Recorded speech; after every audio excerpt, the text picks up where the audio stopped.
그러니까 러시아와 북한의 어떤 우호적 관계를 대외적으로 이제 드러내는 거잖아요. 네. 그러니까 이미 그건 다 알고 있는 거예요. 국제적으로 새로운 사실이 아니라 한반도에 전혀 다른 새로운 질서가 좀 탄생할 가능성도 있다. 그러면 우리에게는 또 엄청난 기회가 될 수도 있다.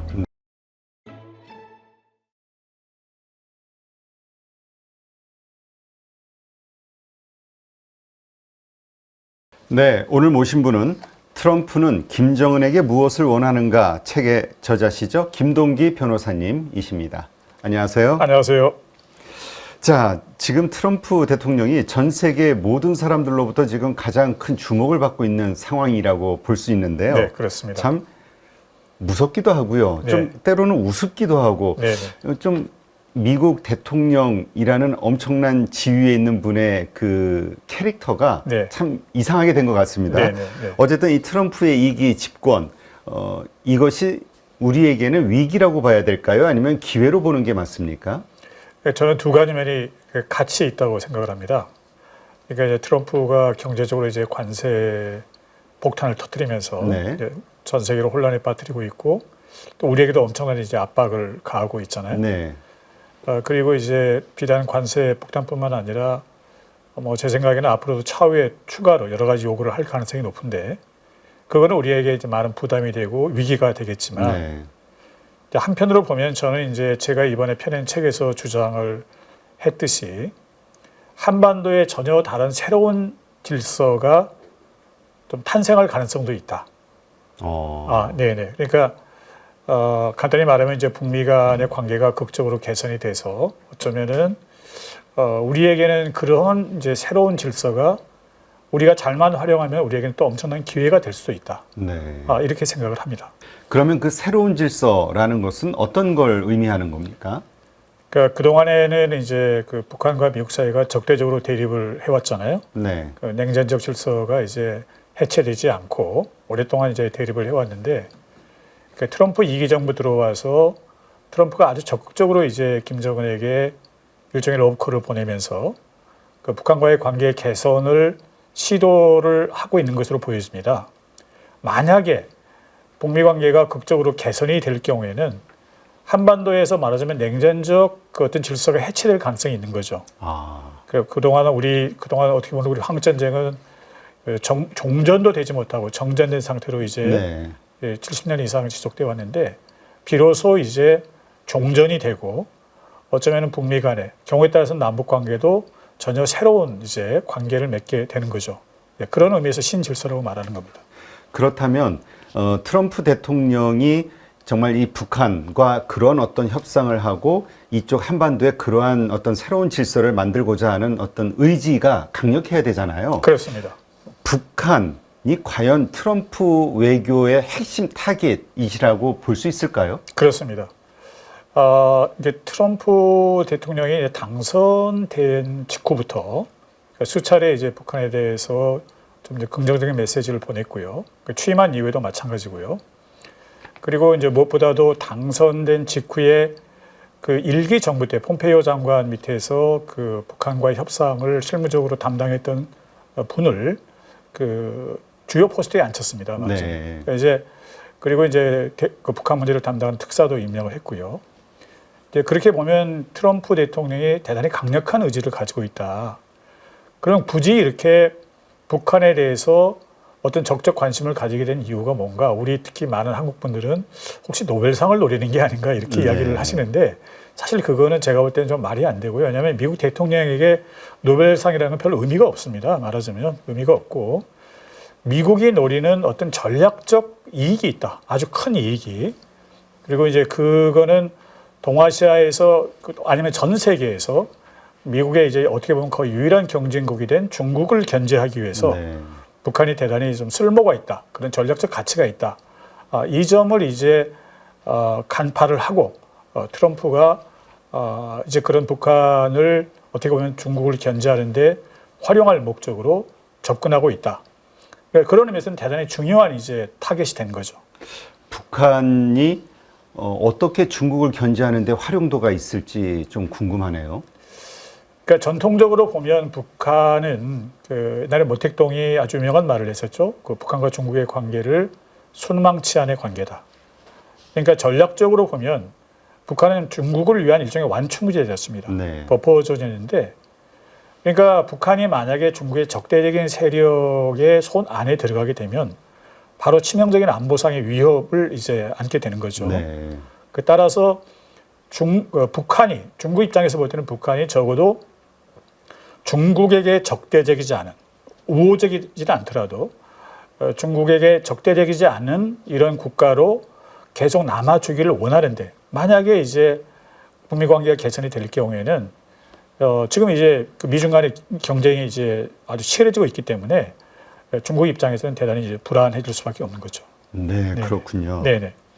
그런데 한국은 미국에 너무 가까이 있다. 그러니까 동맹이니까 그럴 수밖에 없죠. 네네. 이러한 분석이 오히려 좀 위험한 상황을 만들 수도 있다. 이런 이야기들도 좀 있습니다.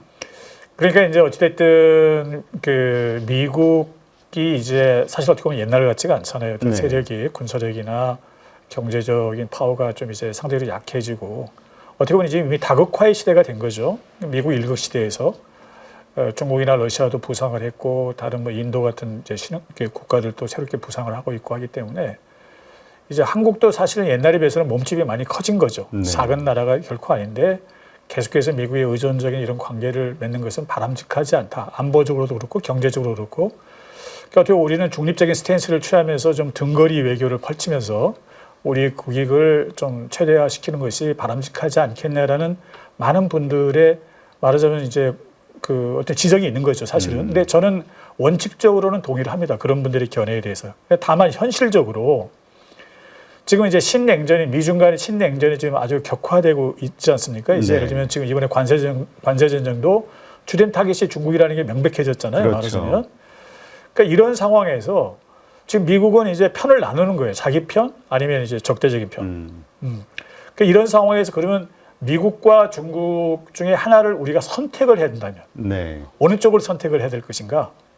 그러니까 우리가 이제 그냥 그 예를 들면 우리가 그냥 중립적인 지역에서 가만히 있고 싶어도 놔두지를 않는 거죠. 말하자면 그렇죠. 선택을 하라. 네. 근데 이제 우리 입장에서 볼 때도 동아시아의 어떤 지정학적으로 가장 큰 이제 문제는 뭐냐면 중국이 너무 커졌다는 거예요. 세력이. 네. 경제적 파워도 커지고 군사적 파워도 커지고.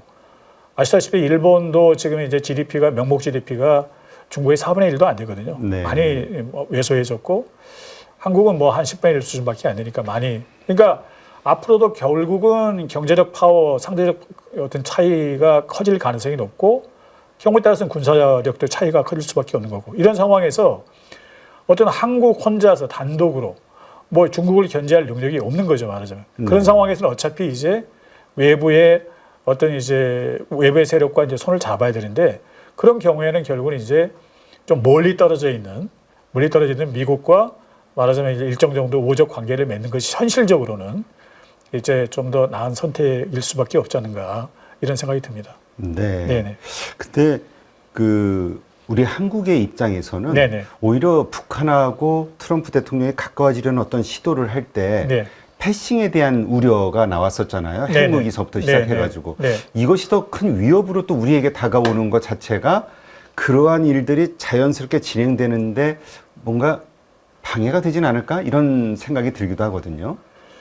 한국을 그러니까 미국이 그 패싱을 한다는 건 제가 볼 때는 있을 수가 없습니다. 네. 그러니까 뭐냐면 미국 입장에서는 동아시아에서 핵심적으로 말하자면 그 자기의 주된 경쟁국인 중국을 견제하는데 핵심적인 동맹이 한국과 일본이거든요.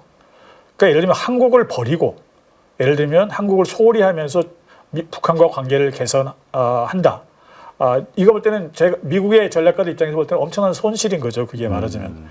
그러니까 기본적으로 한국은 자기들이 이제 전통적인 동맹 국가였기 때문에 한국은 이제 베이스에 깔아놓고 네. 거기에 예를 들면 북한과 우호적 관계를 맺어서 다시 북한을 더하는 건 의미가 있을지 모르겠지만 한국을 전략적으로 이렇게 예를 들면 버리고 그 이런 그림은 미국의 전략가들 입장에서는 그리기가 좀 어려운 거죠. 네. 예. 그래서 지금 일부에서 염려하시는 대로 이제 미국 트럼프가 좀 하도 이제 좀 뭐랄까 좀 제멋대로 하는 것 같으니까 북한과 관계를 개선하고 한국은 완전히 좀 무시하는 거 아니냐 그럴지 모르겠지만 뭐 신정부가 들어서고 그러면은 충분히 한국과도 대화를 하면서 한국의 입장도 묻고 또 한국의 입장도 경우에 따라서 반영을 해가면서 이렇게 하리라고 생각을 합니다. 네. 네. 근데 그 북러 동맹을 맺었잖아요. 네네. 이것이 이제 중국의 심기도 상당히 거슬린 것 같고, 그렇습니다. 그래서 북한과 중국 간의 네. 관계도 좀 냉각 관계가 좀 네. 만들어진 것 같은데, 네. 미국의 입장에서는 이 북러 동맹을 어떻게 볼지 궁금하네요. 그러니까 북한 입장에서는 이제 사실은 이제 중국과의 관계가 그렇게 좋지가 않거든요. 말하자면 네. 상당히 좋지가 않은데 러시아가 이제 우크라이나 침공하면서 우크라이나 전쟁이 발생한 이후에 이제 어찌됐든 러시아가 그런 이제 좀 뭐랄까 무기도 좀 부족하고 병력도 좀 부족하고 하니까 이제 북한에 대해서 좀 지원을 요청을 한 건데, 그러니까 북한 입장에서는 지금 어디 가서 돈 벌 데가 없잖아요. 쉽게 말하면. 그렇죠. 이게 말하자면 어떻게 보면 제가 간단히 볼 때는 돈도 벌고 그리고 그 대가로 이제 여러 가지 첨단 군사 기술 지원도 받고, 그러니까 북한 입장에서는 좋은 기회였던 거예요. 말하자면 이 기회를 활용한 거죠. 활용한 건데, 그러니까 이제 미국 입장에서 볼 때는 러시아와 북한의 관계가 밀접해진 거를 트럼프 정부가 바라보는 것과 바이든 정부가 바라보는 건 전혀 다르다고 봐요. 예를 들면. 네. 그러니까 예를 들면 트럼프 정부 같은 경우는 지금 사실상 우크라이나를 버리는 쪽으로 가고 있잖아요. 말하자면. 그렇죠. 그리고 거의 이제 러시아 쪽하고 관계를 개선하는 데 주력을 하고 있는데, 그러니까 러시아하고 관계를 굳이 트럼프 정부가 우호적 관계로 바꾸려고 한다면 러시아와 우호적 관계인 북한에 대해서 굳이 그렇게 적대적으로 나올 필요는 없는 거죠. 사실 네. 어떻게 보면은.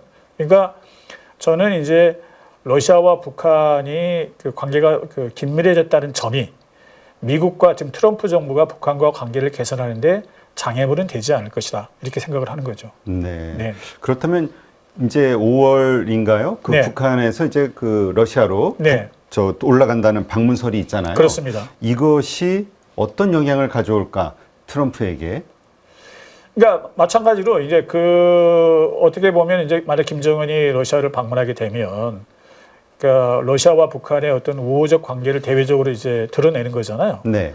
그러니까 이미 그건 다 알고 있는 거예요. 국제적으로. 새로운 사실이 아니라 우크라이나 전쟁을 통해서 러시아와 북한의 관계가 밀접해졌다는 건 다 알고 있기 때문에 저는 그래서 추가적으로 그런 방문 자체가 어떤 미국의 전략가들에게 어떤 영향을 미치리라고 보지는 않습니다. 이미 네. 알려진 사실이기 때문에 네. 새삼스러워. 예. 그렇군요. 네네. 그런데 이 러시아의 북한군 파병이 돼 있잖아요. 네네. 러우 전쟁을 마무리시키려고 트럼프 대통령은 지금 열심히 노력하고 있는데 잘 네. 되진 않고 있어요. 네네. 이것이 가져올 영향 없을까요? 북한군에 대한 트럼프 대통령의 입장. 네, 그러니까 가능하면 미국이 북한과 관계를 개선하려면 우크라이나 전쟁이 좀 빨리 마무리되는 게 좋겠죠. 아무래도 네. 최소한 북한군이 파병된 북한군이 완전히 철수를 하고 더 이상 이제 북한 문제가 어떤 그러니까 미국의 트럼프 행정부뿐만 아니라 의회나 다른 언론 쪽에서 볼 때 어떤 북한이라는 변수가 우크라이나 전쟁에서 큰 문제가 되지 않도록 네. 이렇게 된 상황에서 북한과의 어떤 전략적인 대화가 시작하는 게 좀 더 나은 어떤 진행 순서라고 보여지고요. 그런 의미에서 저는 이제 오히려 금년 상반기 중에 가능하면 트럼프 정부는 우크라이나 문제를 좀 매듭 짓고 네. 북한과의 대화는 좀 하반기에 본격적으로 시작하지 않을까 이렇게 생각을 하고 있습니다. 네. 네네. 그렇다면 북한은 지금 러우 전쟁에 파병한 혹은 러시아에 군수 지원을 하고 있는 이 상황, 네. 이것을 미국과 트럼프 대통령과 협상하는 데 활용할 어떤 여지 혹은 개연성 같은 건 없습니까? 그러니까 그거는 크지가 않다고 봅니다. 왜냐하면 어차피 이제 말씀드린 대로 북한에서 파병한 병력 규모가 그렇게 크지가 않고요. 네. 그러니까 사실은 그거를 지금 조기에 철수를 한다 하더라도 러시아와 우크라이나 전쟁에 큰 영향을 미치지는 않을 것 같거든요. 말하자면. 네. 그러니까 일단은 좀 철수를 한 다음에 대화를 시작하는 게 여러 가지로 모양이 좋긴 한데 아마 저도 정확히는 예측할 수는 없습니다만은 북한은 가능하면 빨리 미국하고의 대화가 시작하기 전에 가능하면 우크라이나에서 병력을 좀 철수하려고 하지 않을까 이렇게 전망을 해볼 수 있죠. 네. 예. 지금 우리 한국의 입장에서는 가장 이제 눈에 거슬리는 게 불안한 게 네. 북한의 핵무기잖아요. 네네. 그래서 뭔가 미국이 패싱할 수도 있다라는 두려움 이런저런 네. 것들 때문에 자체 핵무장론이 지금 여론의 지지를 받고 있는 상황이고요. 네, 그렇습니다. 근데 미국에서는 절대 그걸 용인할 수 없을 것이다가 또 네. 일반 대세이기는 네. 합니다. 네, 네. 어떻게 트럼프는 이 상황을 보고 있을까요? 트럼프는 철저하게 좀 자기 중심적이잖아요. 네. 이제 뭐 타인의 어떤 타국의 이익을 배려한다기보다는, 그러니까 미국 입장에서는 사실 민주당이든 공화당이든 가리지 않고 거의 지배적 다수는 압도적 다수는 한국의 핵무장을 용인하기 좀 어렵다는 입장이에요. 왜냐하면은 비단 한국에서 그치는 게 아니라 만약 한국의 핵무장을 용인하면 우리가 이제 NPT를 탈퇴를 해야 되잖아요. 네. 그 핵 확산금지 조약을 탈퇴를 해서 이제 핵무장을 하기 시작하면 당장 이제 일본도 하겠다 그럴 거고 네. 경우에 따라서 뭐 대만도 하겠다 그럴 거고 또 그리고 많은 핵무장을 원하는 많은 여러 나라 다른 국가들이 있습니다. 뭐 사우디아라비아도 그럴 것이고 뭐 터키도 그럴 것이고 네. 그러니까 전 세계적으로 핵 도미노 현상이 벌어질 수 있는 거예요. 그러니까 미국이 한국에 대해서만 예외를 인정해서 그 핵무장을 용인한다는 건 제가 볼 때 쉽지가 않을 것 같고요. 네. 미국 관료들 입장에서는. 그래서 이제 원칙적으로 이제 반대를 하는 거고요.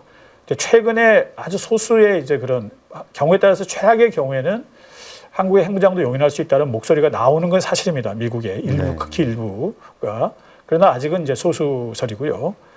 그래서 트럼프 정부도 저는 이제 그 원칙적인 기조를 그대로 이어갈 것이다. 네. 기본적으로 한국의 핵무장은 좀 어렵고 다만 이제 북한과의 관계가 개선이 되면 어찌됐든 정치적으로 우호적 관계를 맺으면 핵을 사용할 확률이 낮아지는 거잖아요. 말하자면. 네, 그렇죠. 어차피 군사적인 수단이라는 것은 뭐 이제 일종의 정치 연장이기 때문에 그러니까 뭐 북미 간의 관계가 개선이 되면 당연히 북한이 미국에 대해서 핵을 그 사용할 확률도 낮아지는 거고 마찬가지로 뭐 한국과도 관계가 개선되면 그러니까 물리적으로 핵은 존재하지만 이제 정치적인 위협은 많이 감소가 되는 거죠. 네. 그러니까 어떤 그런 방향으로 유도하지 않을까라는 생각은 하는 겁니다. 네. 그런데도 우리 국민들 여전히 이제 불안해하시겠죠. 불안해하시겠지만 네. 왜냐하면 주한미군 뭐 감축, 철수 이런 이야기들이 자꾸 나오니까.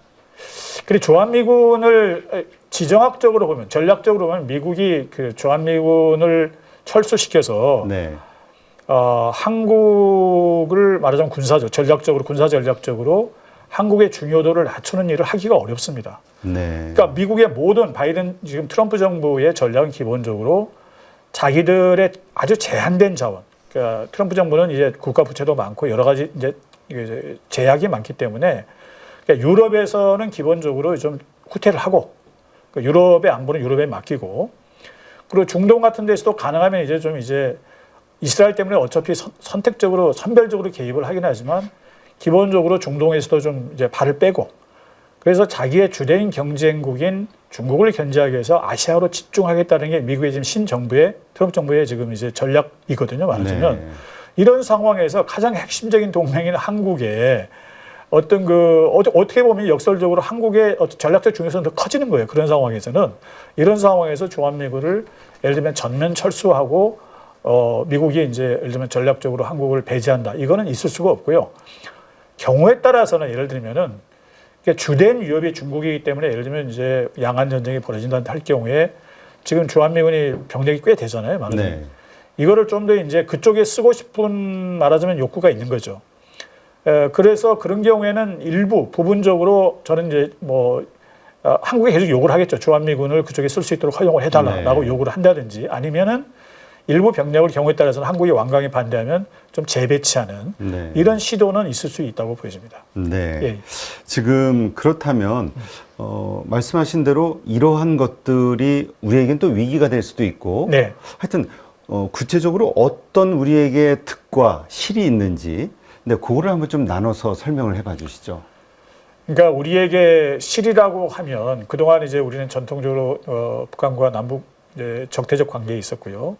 북이 역시 이제 핵무장을 하고 있고 뭐 그런 북의 핵과 미사일 능력이 이제 상당히 고도화된 시점에서 북의 비핵화가 되지 않은 상태인데 미국이 덜썩 이제 북한하고 관계를 개선할 경우에는 이제 안보상의 불안감이 상당히 커지는 거죠. 우리 그렇죠. 입장에서는 많은 국민들이 우려를 네. 할 수밖에 없는 거고. 그게 이제 우리로서는 상당히 이제 뭐랄까 어떤 안보상의 불안감 이런 게 네. 이제 우리한테는 좀 실이라고 볼 수 있는 거고요. 그러나 반면에 제가 아까 말씀드린 대로 이 기회에 어떤 북미 관계가 개선이 돼서 그걸 매개로 해서 만약에 북한과 미국이 좋은 관계가 되는데 굳이 우리가 한국과 북한이 계속 적대적 관계로 남아야 되느냐? 네. 라는 근본적 이제 질문이 이제 생기는 거거든요. 말하자면. 네. 그러면 차제에 한국과 북한도 이제 그런 적대적 관계를 좀 청산을 하고 그렇게 되면 아까 말씀드린 대로 북이 이제 무기군 기본적으로 핵을 전면적으로 먼저 비핵화가 아니라 이제 일단은 동결한 상태에서 추가 개발을 동결한 상태에서 점진적으로 단계적으로 이제 비핵화하겠다는 거거든요. 말하자면. 그러니까 일정 기간은 북이 핵이 있는 거예요. 말하자면. 그러니까 그래서 물리적으로 핵은 존재하지만 어찌됐든 정치적으로 관계가 우호적 관계로 전환이 되면 그런 정치적 위협은 좀 감소가 되니까 좀 그런 식으로 전환을 만약 하게 되면 그리고 나서 이제 좀 남북 간의 우호적 관계 형성이 되면 뭐 미국이 좀 이제 제재를 풀고 좀 북한의 경제 개발에 대한 지원을 하게 되면 사실 이제 북한이 정말 이제 개발 잠재력은 크거든요. 네. 많은 자원을 가지고 있고 그렇게 되면 지금 우리 경제도 참 이렇게 좀 상당히 어려운 상황이잖아요. 어려운 네. 상황인데 저는 역설적으로 우리 한국 기업들에게 좀 많은 기회가 있을 수도 있다. 어떻게 보면 그거는 이제 상당히 이제 경우에 따라서 우리에게 큰 기회로 작용할 수 있는 거죠. 말하자면. 네. 지금 그렇다면 네. 트럼프 대통령이 결국은 어떤 의지를 갖고 그걸 밀어붙이느냐 네. 여기에 이제 달려 있는 것 같은데 네. 아까도 질문을 드렸습니다만 이제 중국도 이 상황을 원하지는 않을 것 같아요. 네. 미국과 북한이 가까워지는 그렇죠. 걸 원하죠. 많은 여러 가지 압박과 여러 가지 그런 또 그 목적이 자신을 견제하기 위함이라는 걸 인정한다면 더 어려울 것 같은데 의지가 어느 정도 크기라고 봐야 될까요? 저는 이제 트럼프 정부의 의지는 아주 강하다고 봅니다. 그게 이제 제가 특히 트럼프 일기 때 이제 싱가포르 회담이나 하노이 회담 같은 경우는 사실 트럼프가 상당히 별로 이렇게 치밀한 준비를 하지 않고 좀 즉흥적으로 회담을 했어요. 네, 사실은. 그렇죠. 그러다 보니까 이제 큰 성과가 없었는데 이제 그 이후에 오히려 이제 북한에 대한 이제 회담 준비 과정이나 여러 가지 접촉을 통해서 북한에 대한 아주 깊이 있는 연구를 한 거죠. 말하자면 미국이. 그래서 이제 오히려 2018년, 19년도 이후에 미국 내에서 북한에 대해서 새로운 인식을 한 어떤 전문가들의 인식이 이제 발표가 됩니다. 네. 그래서 제가 이제 예를 들면은 월스트리트저널의 유명한 이제 칼럼니스트인 이제 월터 미드 같은 사람도 2021년도에 이미 북한과 대탕트를 하라. 그게 오히려 우리가 현실적으로 미국에 낫다. 중국의 영향력을 축소시키기 위해서. 네. 라고 이제 바이든 정부에게 이제 권고하는 그런 이제 칼럼도 쓰고. 그 전에 우리 한미연합사 사령관에 있던 이제 빈센트 브루스 같은 사람도 몇 달 후에 그런 취지에 말하자면 또 큰 이제 글을 쓰거든요. 말하자면 발표를 한단 말이에요. 결국은 중국의 영향력을 약화시키기 위해서 북한을 좀 포용하는 그런 이제 단계적 몇 단계를 거쳐서 그런 이제 질서를 만드는 게 바람직하다. 네. 그리고 나서 제가 이제 아주 대단히 주목하는 거는 2022년도에 미국의 의회 자문기구인데 미중위원회라는 데가 있습니다. 네. 여기는 이제 중국이 미국의 이제 안보나 경제에 미치는 영향을 분석을 하고 어떤 정책 대안을 제시하는 자문기구인데 대단히 영향력이 막강하죠. 초당적 기구인데다가 네. 여기서 제안하는 어떤 아이디어들은 대부분 이제 입법화되거나 아니면 의정 활동이 반영이 되기 때문에 여기서 리포트를 냅니다. 그래서 자기들이 스터디를 해보니까 미중 간의 어떤 전략적 균열이 있더라. 네. 그러니까 그 배경이 뭐고 그게 미국에 갖는 의미가 뭔지를 이제 분석을 해서 어떤 대안을 내놓는데 핵심이 그거예요. 자기들이 조사를 해보니까 정말 사이가 안 좋더라. 북중 간에. 네. 그러니까 오히려 그게 미국의 기회가 될 수 있다. 활용하자는 얘기죠. 네. 그래서 이제 비단 트럼프 개인이 아니라 미국의 많은 전략가들이 이제 그런 인식을 하고 있기 때문에 일기 때하고는 많이 다른 거예요. 언론이나 의회나 전문가들의 의견이 지금은 많이 달라서 이게 상당한 말하자면 트럼프의 2기 정부 때 이제 북한과의 접근에 대해서 어떤 지지하는 여론이 네. 이미 형성이 된 거죠. 네. 그래서 저는 그게 상당히 이제 좀 탄력이 있을 거라고 보는 거고요. 중국의 경우에는 중국은 1992년도에 이미 한국과 수교를 했습니다. 오래전에. 사실은 중국이 그때 이제 천안문 사태 이후에 여러 가지 투자 유치, 미국과 관계가 좀 악화가 돼서 특히 이제 한국이나 다른 아시아 국가들로부터 투자도 받고 여러 가지 이제 이유 때문에 관계를 개선한 건데 그래서 이제 그 우리도 돈을 많이 벌었습니다만 중국도 많은 도움을 받았잖아요. 네. 그래서 초기에 투자도 많이 때 했기 때문에 그래서 그러니까 이제 와서 그 뭐랄까 그때 92년도에 1992년도에 예, 갑자기 이제 그 뭐랄까 중국이 한국과 수교를 하니까 북한으로서는 엄청난 배신감을 느낀 거거든요. 당시에. 그랬겠네요. 예, 상상할 네. 수 없을 정도. 근데 이제 와서 뭐 북한이 미국하고 수교하고 관계를 개선하는데 그걸 반대한다 이렇게 말할 수 있겠어요? 할 수가 없어요. 네. 명분이 없는 거잖아요. 그리고 이미 중국 정부는 여러 차례에 걸쳐서 북미 관계의 개선을 희망한다고 얘기를 해왔어요. 공식적으로. 아, 그렇습니까? 예, 그렇습니다. 그러니까 속으로야 아프겠지만 네. 대외적으로는 자기도 이미 한국과 오래전에 관계를 맺었으니까 네. 그렇잖아요. 그러니까 이제 와서 그거를 대놓고 야 하지 말라라고 말하기가 참 어렵고요. 그리고 마땅히 현실적으로 이제 그 북한 정부에 대해서 그 중국이 영향을 미칠 만한 말하자면 지렛대가 별로 없어요, 사실은. 네. 그렇기 때문에 좀 이제 그 북미 간의 관계 개선이 의도하는 바가 뭔지는 뻔히 알겠지만 그리 현실적으로 중국이 이제 그걸 막 방해하거나 하기는 좀 어려울 것 같고요. 오히려 역설적으로 북미 관계가 가까워지면 가까울수록 이제 중국 입장에서는 북한이 너무 미국 쪽에 경사되지 않도록 좀 더 북한에 관여를 하면서 그런 노력을 하겠죠. 외교적인 노력을. 좀 잘 보이려고. 그렇죠. 예. 그건 한국에 대해서도 마찬가지입니다. 네. 예, 그렇군요. 네, 네. 알겠습니다. 네. 북러 동맹을 막을 수 없었던 것처럼 북미 예. 그 수교 예. 혹은 관계 개선을 막을 수 없을 것이다. 중국은. 예. 예. 알겠습니다.